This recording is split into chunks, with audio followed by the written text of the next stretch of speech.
Halo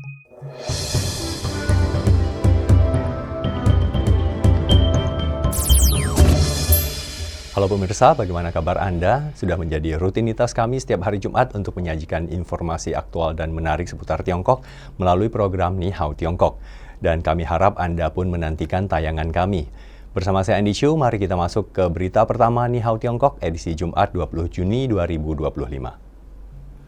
Presiden Tiongkok Xi Jinping mengatakan bahwa Tiongkok siap untuk memperdalam penyelarasan strategi pembangunan dengan Kirgistan demi kepentingan bersama jangka panjang kedua negara. Saat bertemu dengan Presiden Kirgistan Sadir Japarov belum lama ini di ibu kota Kazakhstan, Astana, Xi menyebut Kirgistan sebagai tetangga Tiongkok yang bersahabat dan penting. 吉尔吉斯斯坦是中国周边重要的友好邻邦，建交33年来，中吉关系实现跨越式的发展。中方愿同吉方一道，继续深化发展战略对接，维护好双方共同和长远利益。 Sementara itu, Japarov mengatakan Kirgistan menghargai kemitraan strategis yang komprehensif untuk era baru yang telah dibangunnya bersama Tiongkok. Pertemuan bilateral tersebut berlangsung menjelang KTT Tiongkok Asia Tengah yang kedua belum lama ini di ibu kota Kazakhstan, Astana. Мой дорогой брат, под вашим мудрым руководством Китай уверенно идет по пути процветания и развития, а также играет ключевую роль на международной арене. Мы искренне ценим достигнутый уровень всеобъемлющего стратегического партнерства, основанного на взаимном уважении, равноправии и добрососедстве.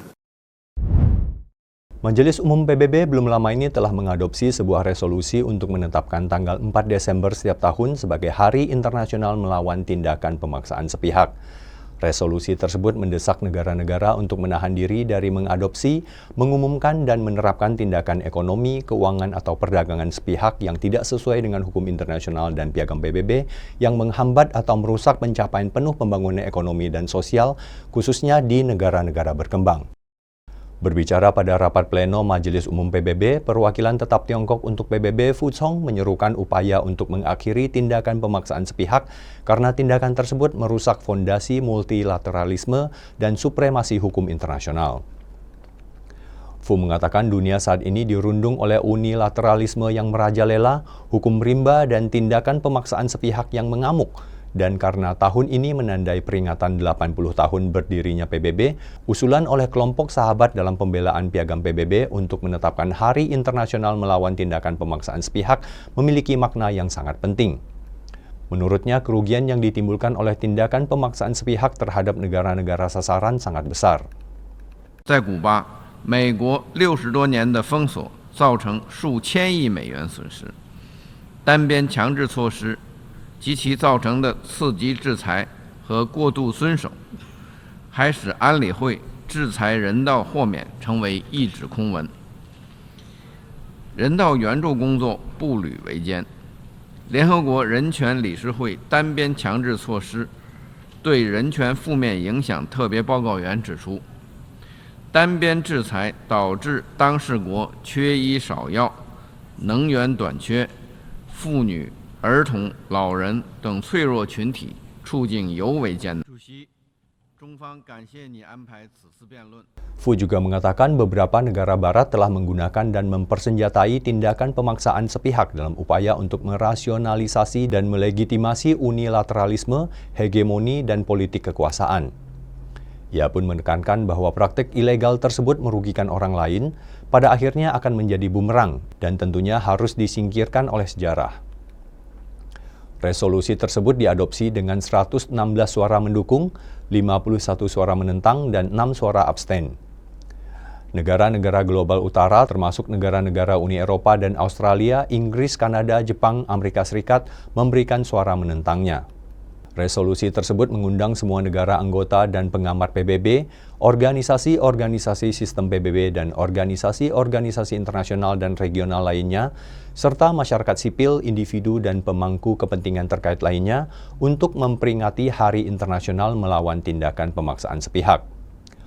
Fu meminta kepada Presiden Majelis Umum untuk menyelenggarakan setiap tahun dan mulai tahun 2025 sebuah pertemuan pleno informal majelis untuk memperingati dan mempromosikan Hari Internasional tersebut. 过去几十年，联大通过了100多份反对单边强制措施、关注单边强制措施对人权负面影响、敦促美国停止对古巴封锁的决议。我们呼吁少数西方国家听从国际社会的正义呼声，将遵守联合国宪章和国际法承诺落到实处，立即无条件彻底取消单边强制措施。我们也呼吁会员国、联合国系统和其他国际组织共同抵制这一不法行径，帮助受制裁国家缓解困难。Ramazan Zampisov, penasihat Direktur Jenderal Asosiasi Prakarsa Lingkungan Regional Kazakhstan, mengatakan dukungan teknologi dan finansial dari Tiongkok memainkan peran penting dalam pembangunan berkelanjutan di kawasan Asia Tengah. Zampisov mengeluarkan pernyataan tersebut selama diskusi panel dengan China Global Television Network atau CGTN belum lama ini di Beijing. China plays one of the most important role for the sustainable development of the whole region. It's a leader in the global technology world. And for Kazakhstan and for the whole Central Asia region, it's a great, opportunity to get the access to the technology and improving the resilient and sustainable future. Because our region is very rich by raw materials, but China can provide sustainable and new technology, green technology, digitalization, to support the access to finance with the availability of different Chinese funds and private capital with low interest. Zampisov juga menekankan bantuan penting Tiongkok dalam melatih talenta-talenta kelas atas di Asia Tengah dengan mencatat implikasi bagi keamanan energi kawasan tersebut. And another very important thing that we have to mention is the capacity building. Right now we already can see that hundreds of students go to China to get the education, and a lot of experts through different training courses get the improve of the knowledge from different Chinese organizations and private companies. We can use this experience to develop sustainably our conventional fields of economy, including oil and gas, mining sector.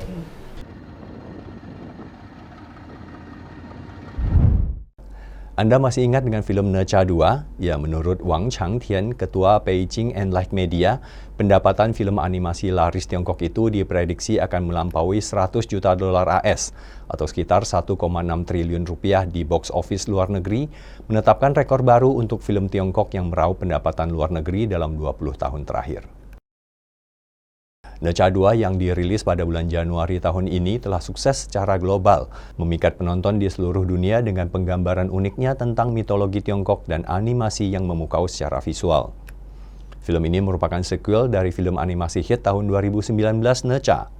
Sejak dirilis pada 29 Januari 2025, Neca 2 telah meraup lebih dari 15,8 miliar yuan atau sekitar 35,85 triliun rupiah.